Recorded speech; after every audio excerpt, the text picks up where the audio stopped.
क्या अभी class 9th में है?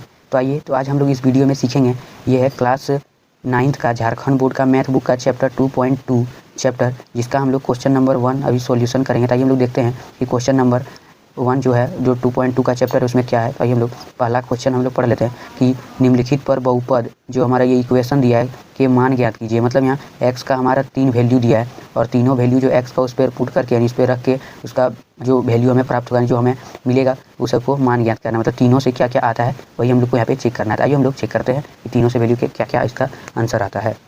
तो आइए हम लोग सबसे पहले नंबर क्वेश्चन को देखते हैं। पहला नंबर क्वेश्चन क्या है कि मतलब ये तो हमारा हम लोग क्वेश्चन तो पढ़ चुके हैं, इक्वेशन लिख लेते हैं। 5x minus 4x square plus 3। उसके बाद x का यहाँ पे 3 कंडीशन दिया है।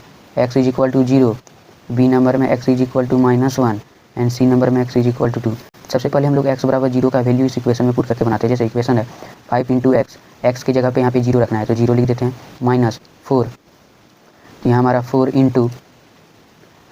इंटू x का वैल्यू 0 का होल स्क्वायर प्लस 3। यहाँ पे x तो है नहीं, यहाँ तो तरीका से हो जाएगा। यहाँ दोनों को जानते हैं कि 0 से किसी भी संख्या को गुना करेंगे वो 0 आएगा। यहाँ भी क्या आ जाएगा, 4 इंटू 0 का स्क्वायर 0 से गुना करेंगे 0 प्लस 3। ये तो हमारा यहीं कट जाएगा, हमारा आगे आंसर 3। इसके बाद आइए हम लोग यहाँ पे इस बार हम लोग x का वैल्यू क्या रख के बनाते हैं, x का वैल्यू 2 रख के बनाते हैं। x का वैल्यू 2, हमारी इक्वेशन क्या था कि 5x यहाँ पे x की जगह पे 2 माइनस 4 इंटू x की जगह पे 2 का होल स्क्वायर प्लस 3। ठीक है, यहाँ पे जब हम लोग ये दोनों को गुना करेंगे क्या आएगा, 5 इंटू 2 10। यहाँ पे माइनस ये हमारा जो 2 का स्क्वायर हो जाएगा 4 हो जाएगा, 4 इंटू 4 16 प्लस 3। ये हमारा प्लस का काम, तो 10 और 3 13 माइनस 16, ये हमारा हो जाएगा -3 इसका।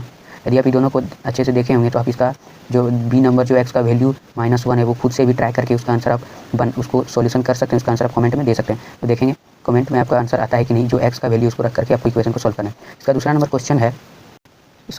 क्वेश्चन क्या है कि यहाँ भी एक क्या कंडीशन है, p का वैल्यू एक 0 दिया है p की जगह पर, और यहाँ एक p का 1 दिया है और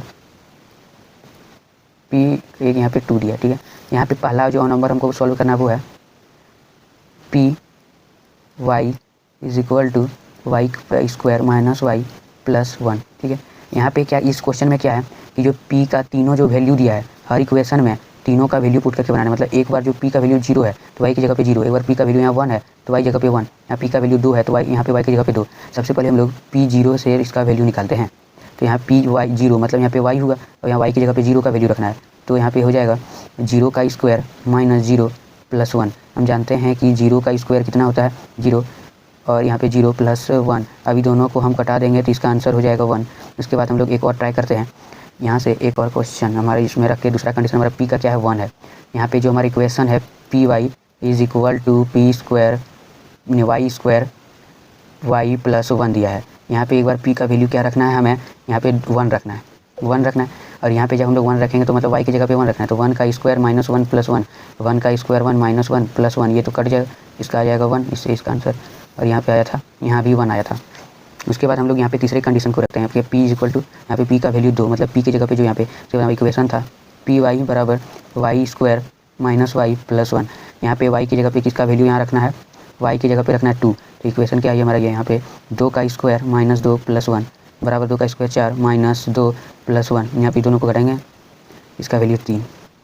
चेक कर लेते हैं, ये हमारा 2 का स्क्वायर 4 हुआ, यहाँ पे 2 रखना था, यहाँ प्लस 3, यहाँ 2 का 4 में से 2 यहाँ पे घटाएंगे तो प्लस 1 बराबर 3। तो हमारा वीडियो यहीं पर कंप्लीट होता है। यदि आप इस वीडियो में अच्छी तरह से बने रहें तो आपको यह वीडियो का जो क्वेश्चन है वो जरूर समझ में आया होगा। इससे आप क्वेश्चन नंबर 1 और 2 तो 100% है कि आपको समझ में आ चुका होगा। यहाँ हम लोग क्वेश्चन नंबर में 2 में हम लोग एक ही क्वेश्चन को सॉल्व किए हैं। उसके बाद जो बच गया 3 क्वेश्चन वो अपने आप खुद से सॉल्व करके ट्राई कीजिए कि आपको समझ में आता है या नहीं आता है। ट्राई करने से आपको जरूर समझ में आएगा, नहीं समझ आएगा तो वीडियो को रिपीट कीजिए। 1-2 बार देखने से आपको वीडियो जरूर आपको समझ में आ जाएगा। तो ये हमारा वीडियो अभी कंप्लीट होता है। वीडियो अच्छा लगे तो लाइक कीजिए, सब्सक्राइब कीजिए। मिलते हैं अगली वीडियो में।